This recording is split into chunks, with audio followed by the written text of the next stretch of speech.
Hi friends, welcome. இந்த வீடியோவில் நாம் ஒரு இன்ட்ரெஸ்டிங்கான லைப்ரரி பற்றி பார்க்க போகிறோம். அதோட நேம் animate.css. இந்த லைப்ரரியை வெப் பேஜஸில் அனிமேஷன்ஸ் கொண்டு வர யூஸ் பண்ணலாம். இதை எப்படி யூஸ் பண்ணலான்னு பார்க்க முன்னாடி இதை வச்சு என்னெல்லாம் பண்ண முடியும்னு பார்க்கலாம். உங்கள் ஸ்க்ரீனில் தெரியிற சாம்பிள்ஸ்லாம் இந்த லைப்ரரி வச்சு பண்ணது தான். இது மாதிரி நம்ம இன்னும் நிறைய அனிமேஷன்ஸ் பண்ணலாம்.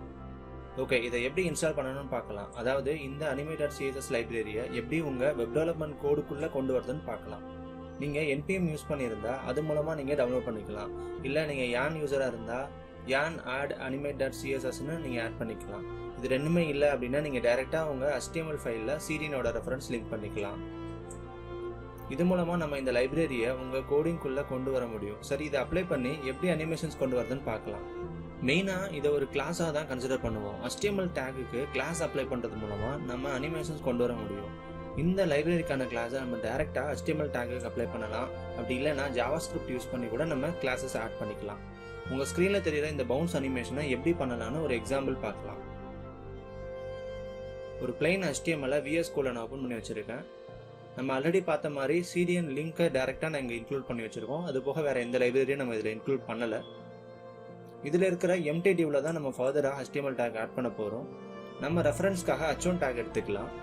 நான் இந்த VS Codeல லைவ் சர்வர் எனேபிள் பண்ணியிருக்கிறதுனால நான் என்னெல்லாம் இந்த HTML சேஞ்ச் பண்ணணும் அதெல்லாம் எனக்கு ரிஃப்ளெக்ட் ஆகும்.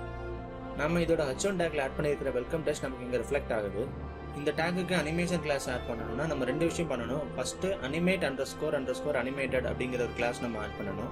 இந்த கிளாஸ்னால எந்த ஒரு அனிமேஷனும் நமக்கு கிடைக்காது. பட் இந்த கிளாஸ் ஆட் பண்ணுறது மூலமாக நம்ம அந்த டேக் வந்து அனிமேஷனுக்கு ரெடி ஆகும்.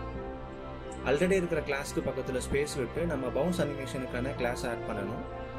நம்ம எக்ஸ்பெக்ட் பண்ணுற அனிமேஷன் ப்ரௌசரில் ரிஃப்ளெக்ட் ஆகுது. இது மாதிரி நம்ம மற்ற அனிமேஷன்ஸ் டைப்க்கான கிளாஸ் ஆட் பண்ணும்போது அதுக்கான அனிமேஷன்ஸ் நமக்கு ரிசல்ட்டாக கிடைக்குது.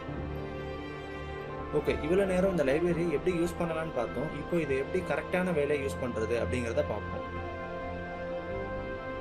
நார்மலாக ஒரு வெப்சைட்டில் நம்ம அனிமேஷன்ஸ் கொண்டு வரது நல்லா அட்ராக்டிவாக தான் இருக்கும். பட் அதை எந்த பிளேஸில் கொண்டு வரோம், எப்படி டிசைன் பண்ணி கொண்டு வரோம் அப்படிங்கிறத நமக்கு மெயினாக இருக்குது.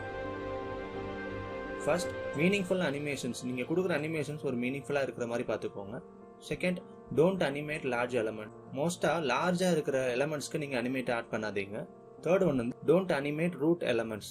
மெயினாக ஒரு வெப்பேஜோட ரூட் எலமெண்ட்டுக்கு நம்ம அனிமேஷன்ஸ் எப்போவும் அப்ளை பண்ணக்கூடாது. ஒரு வெப்பேஜோட ரூட் எலமெண்ட் சொல்லக்கூடியது அதோட HTML டேகாக இருக்கலாம், இல்லை பாடி டேகாக இருக்கலாம். அதுக்குள்ளே தான் என்டையர் பேஜுமே வரும். அதனால அந்த மெயின் ரூட் எலமெண்ட்டுக்கு நம்ம அனிமேஷன்ஸ் ஆட் பண்ணக்கூடாது. Infinite animation should be avoided. இந்த லைப்ரரியோட ஒரு மெயின் ஃபியூச்சராக இருக்கிறது அனிமேஷன்ஸை லூப்பில் போட்டுக்கலாம். பட் இப்படி லூப்பில் போடுறதுனால நமக்கு வெப்சைட்டோட பெர்ஃபார்மன்ஸும் குறையும். அது போக யூஸருக்கு ஒரு அனாயிங்காக இருக்கும். அதனால முடிஞ்ச வரைக்கும் இந்த இன்ஃபைனைட் அனிமேஷன்ஸ் நம்ம அவாய்ட் பண்ணிக்கலாம். ஓகே, நம்ம இந்த animate.css பேசிக் டாபிக்ஸ் கவர் பண்ணிடுவோம். நீங்கள் ட்ரை அவுட் பண்ணி பாருங்கள். இன்னும் உங்களுக்கு ஏதாவது டவுட்ஸ் அண்ட் கிளாரிஃபிகேஷன் தேவைப்பட்டதுன்னா கமெண்ட்ஸில் ஷேர் பண்ணுங்கள். உங்களுக்கு லைவாக animate.css பற்றி ட்ரைனிங் கொடுக்கணும்னா டிஸ்கிரிப்ஷனில் இருக்கிற ஃபார்மில் உங்கள் டீட்டெயில் ஷேர் பண்ணுங்கள். We will contact you one to one. Thanks for watching. See you soon.